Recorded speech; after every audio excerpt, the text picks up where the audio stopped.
हमारे ऊपर प्रभु की कृपा है, ये हम कैसे पहचाने? ये 8 लक्षण प्रकट होने लगते हैं जिसके ऊपर प्रभु की कृपा होती है। हमारे ऊपर प्रभु की कृपा है, ये हम कैसे पहचाने? तो ये 8 लक्षण प्रकट होने लगते हैं जिस पर हरिजू की प्रियाजू की कृपा है। पहला, घोर अपराध करने वाले के प्रति भी दया की भावना, शांति पहला लक्षण है। भाव में भी पहले शांत भाव है। हमारे ऊपर श्री हरिजू की कृपा है, इसकी पहचान ये 8 लक्षण। पहला, शांति, अर्थात घोर अपराधी के प्रति भी गुस्सा ना क्षमा करना, ये हरि की कृपा का लक्षण है। देख लो भाई, घोर अपराधी शब्द तो जाने दो, जरा सा प्रतिकूल हो जाए तो लाख समझाओ पर भ्रकुटी तनी रहती है। भला ऐसा है? अपराधी पर भी क्षमा का भाव होना, ये हरि कृपा पात्र में ही होगा, अन्य में नहीं।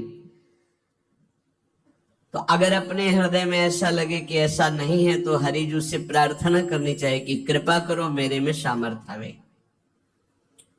दूसरा, अनुसूया, वो किसी भी के प्रति कभी भी कोई दोष दर्शन ही नहीं करेगा।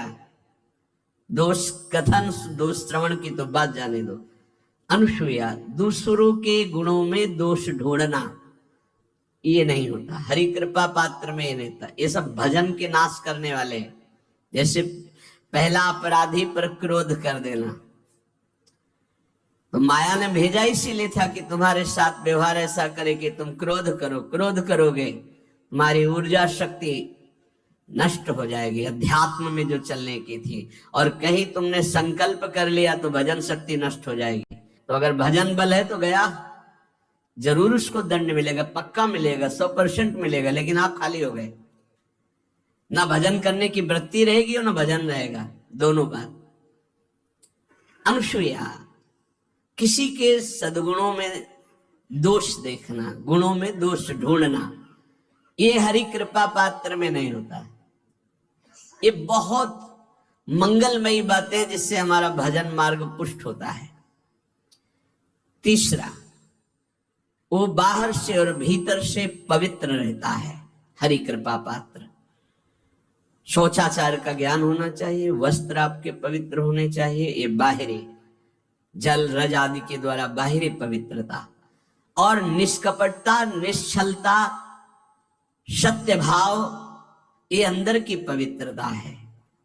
अगर कपट है, छल है, असत्य है तो हृदय मलिन रहता है।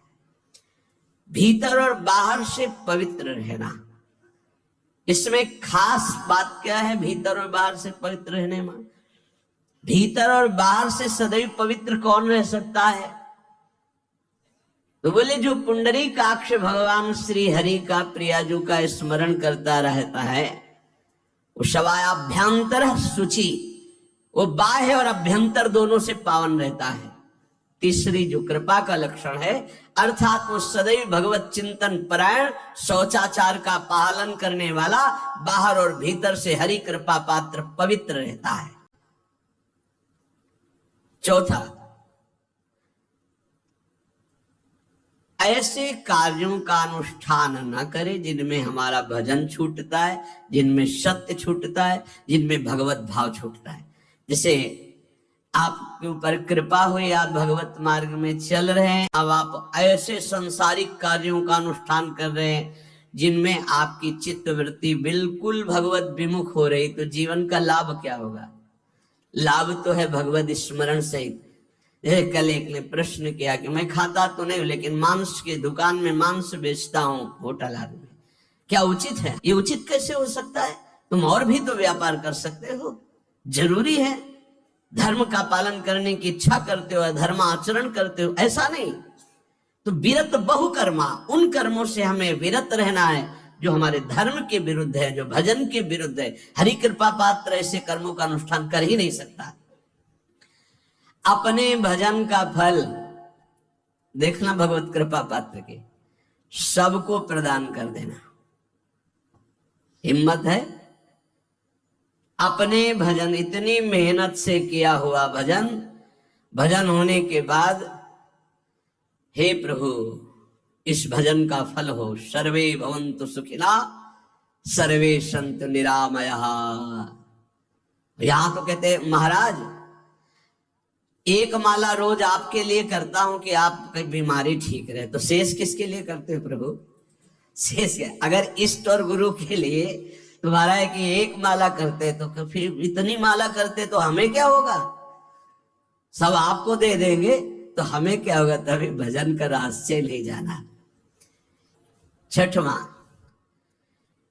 अपने भजन से अपने लिए कुछ भी ना चाहना और दूसरों की तो बात जाने दो, दूसरों से कुछ ना चाहना ये तो ठीक है, अपने भजन से अपने लिए कुछ ना चाहना है हिम्मत। देखो ये हरि कृपा पात्र में हिम्मत होती है। अपना भजन अपने प्रयोग में ना लाना, इसका भी आंतरिक रहस्य है।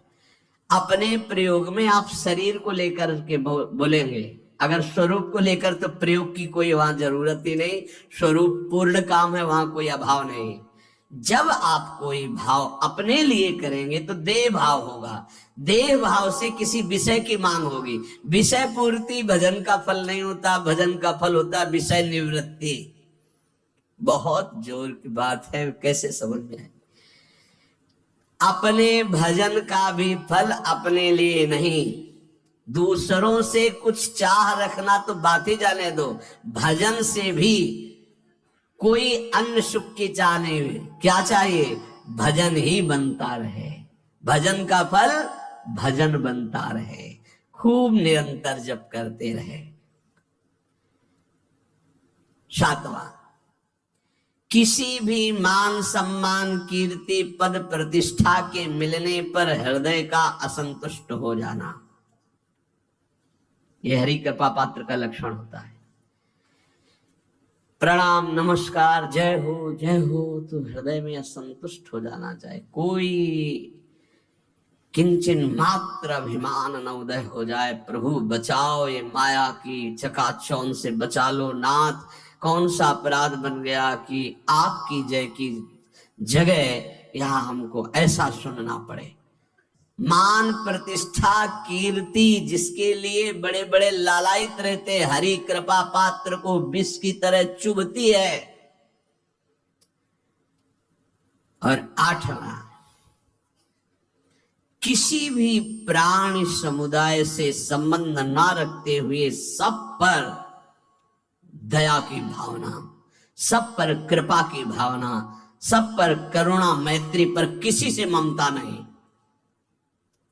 ये सूत्र बहुत व्यवहार में प्रयोग करने योग्य है।